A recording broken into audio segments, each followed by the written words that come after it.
In the currency quadrant, taking a look at a straight down day in the British pound futures, although it did finish higher in 3 of the last 5 sessions, the week finished lower for the British pound. The high today, 124.70, was only up about 1/10%. Today's low, 123.85, was down almost 0.6%. And by the New York cash close, we were still sitting down 0.5% on the futures. On the weekly basis, since I mentioned it, the pound finished lower by 0.66%, but this is also the end of the month. And despite a strong rebound off the lows, the pound still finished the month lower by 0.8%, completing the 4th consecutive month of falling prices.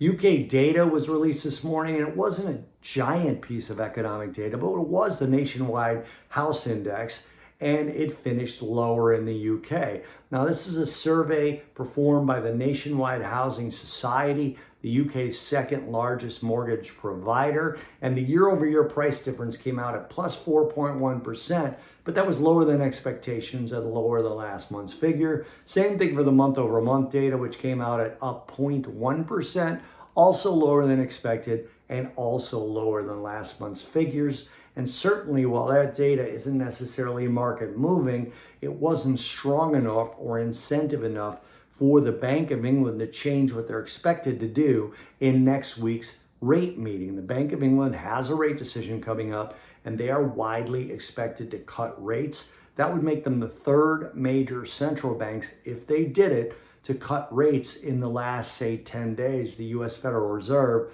would be the one that had a meeting, and I'm talking about major like G7 interest rate or G7 central banks to not cut interest rates, and that could weaken the pound further, but we'll have to see how that plays out.